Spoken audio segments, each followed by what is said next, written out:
안녕하세요. 저희는 오늘은 뉴턴의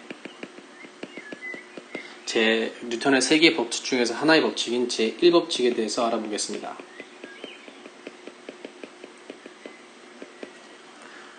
제1법칙 같은 경우는 뉴턴은 이렇게 말합니다. Few moments later.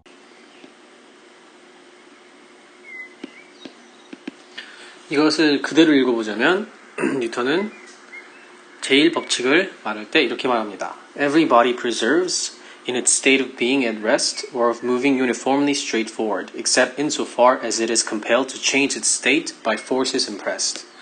이것을 이제 한국어로 번역을 하자면 이 말은 즉슨 이제 그 어떠한 힘의 작용을 받지 않는 물체는 일정한 속도를 가지며 특히 처음에 정지 상태에 있으면 정지 상태로 유지가 됩니다.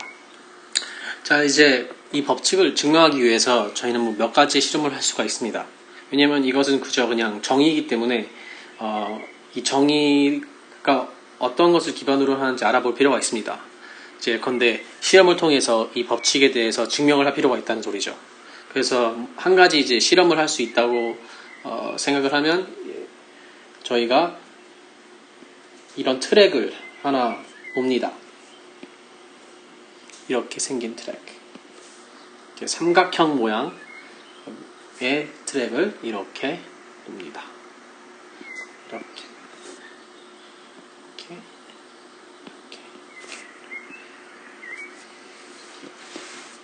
그래서 이제 이 트랙을 앞면에서 보면 이런 모양이 나오겠죠. 그래서 만약에 이 트랙 이쪽에서 바람이 이 방향으로 나온다고 가정을 합시다. 그리고 여기 중간에다가 저희가 이런 블록을 하나 놓습니다. 그러면 이제 여기 사이에 생긴 공기층 때문에 이 물체와 이 두 트랙 간의 마찰이 없겠죠? 그래서 저희가 이제 이 실험 기구를 예를 들어서 어떤 이 지구에 묶여 있는 방 안에 놓고 만약 이제 정지 상태에 있을 때 아무 힘을 주지 않습니다.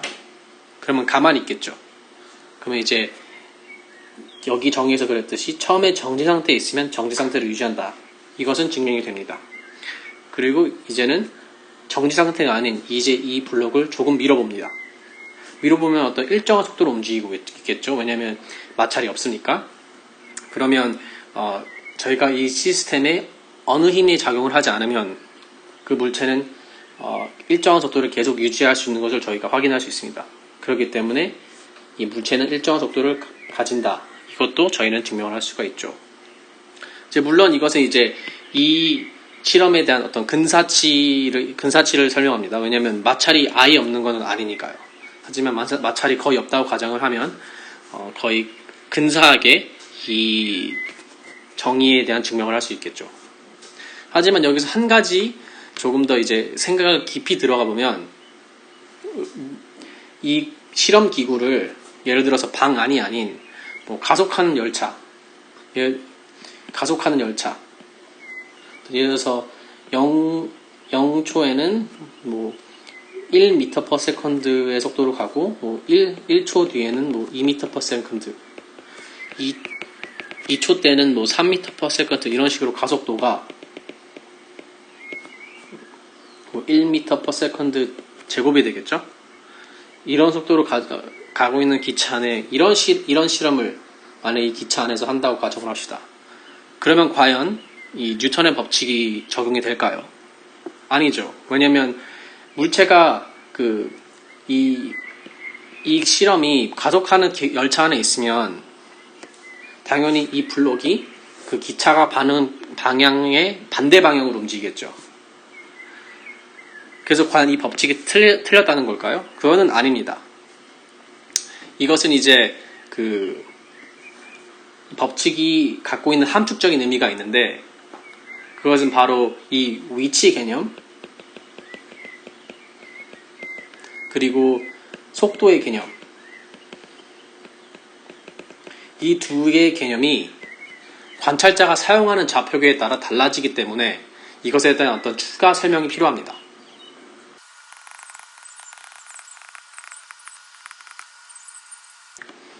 그래서 저희가 아까 전에 상상했듯이 이 실험 기구를 가속하는 열차 안에 두는 것과 그냥 가만히 있는 방 안에 두는 것과 어떤 다른 결과가 나오죠. 그래서 저희는 이렇게 말합니다. 뉴턴의 제1법칙은 본질적으로 고전된 방 안에 있는 좌표계 같은 특정 좌표계를 가속하는 열차 안의 좌표계 같은 다른 좌표계와 구별합니다. One eternity later. 그래서 이것은 기본적으로 어떤 특정한 좌표계 안에서는 어떠한 힘도 받지 않는 물체는 속도가 변하지 않는다라는 것을 뜻합니다. 그리고 그 특정한 좌표계는 물체의 관성을 나타내기 때문에 우리는 그것을 보고 관성계라고 합니다. 혹은 관성 시스템, 혹은 또 관성 좌표계라고 하죠. 그래서 이걸 다르게 설명하자면 관성을 나타내는 좌표계가 있다. 그리고 이것을 우리가 뭐라 부르냐? 관성계, 혹은 관성 시스템, 아니면 관성 좌표계 등이 있겠죠? 그래서 이런 뉴턴의 제1법칙을 조금 더 보완해서 설명하자면 저희는 이렇게 말할 수가 있습니다. 어떠한 힘을 받지 않는 물체는 일정한 속도를 유지하는 특정한 좌표계, 즉 관성 시스템이 적어도 하나는 있다. 그것을 보완한 제1법칙.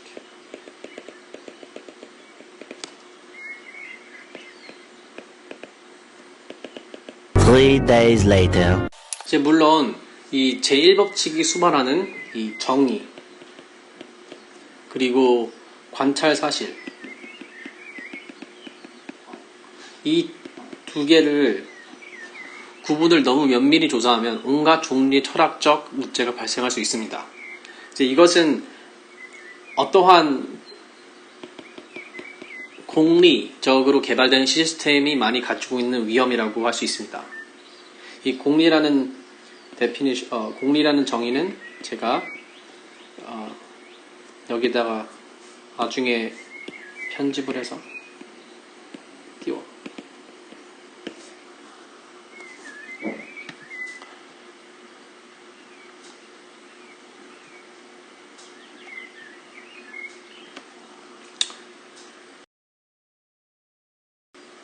하지만 구체적으로 두 가지 사항에 대해서 말씀드리자면, 만약 어느 좌표계가 다른 관성계의 시스템에 대해 일정한 속도로 움직이면 그 좌표계 또한 관성 시스템입니다. 만약에 이것이 관성계라고 할 때 여기 또 어떤 다른 좌표 시스템이 있습니다. 좌표 A라고 하죠. 만약 이 좌표 A가 이 관성계에 대해 일정한 속도로 움직이고 있습니다. 그러면 이것 또한 저희는 관성계라고 하죠.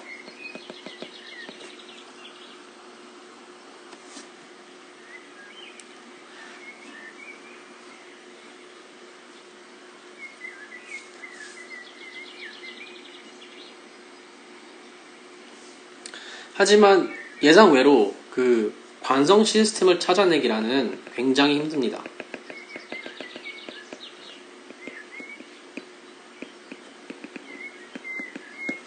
왜냐하면 그 어떤 실험도 지구의 고정된 좌표계 안에서 실험되는 실험은 그 좌표계가 사실 관성계가 아닙니다. 왜냐하면 지구가 24시간 동안 자기 중심으로 한 바퀴, 그리고 365일에 태양 중심으로 한 바퀴 돌기 때문에 이 지구에 고정된 좌표계는 관성계가 아닙니다. 하지만 관성계의 근사한 좌표계라고 설명할 수 있죠. 그래서 관성계에 대한 더 나은 근사치는 무엇일까 생각해보면 그것은 바로 고정된 별에 기반한 좌표계는 더 나은 근사치입니다. 무엇에 대한 근사치냐? 관성계에 대한 근사치입니다. 실제로 뉴턴 시대 때에는 이 별들, 그 행성이나 코메트 한국어는 잘 모르겠습니다. 이런 두 개가 아닌 이제 별들 같은 경우는 서로에 대해 움직이지 않는다고 믿었습니다. 뉴턴은 그래서 별을 기반으로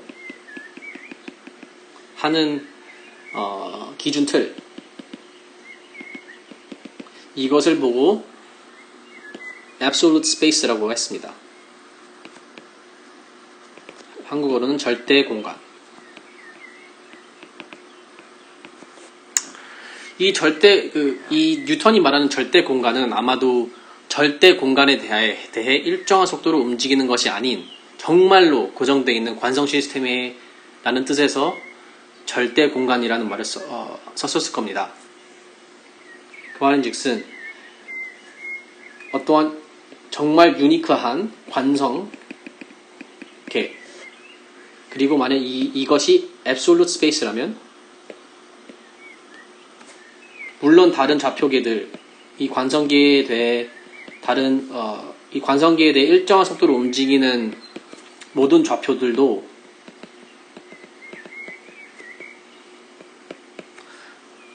관성계이지만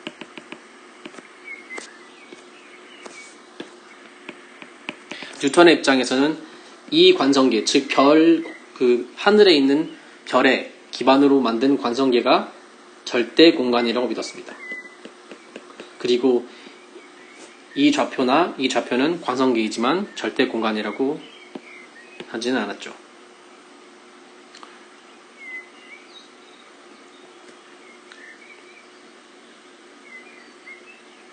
뉴턴은 그래서 이 절대와 상대적 운동에 대한 구분에 대해 굉장히 긴 논의를 합니다. 저희는 이제 이것에 대해서 나중에 조금 더 자세히 알아보도록 하겠습니다. 감사합니다.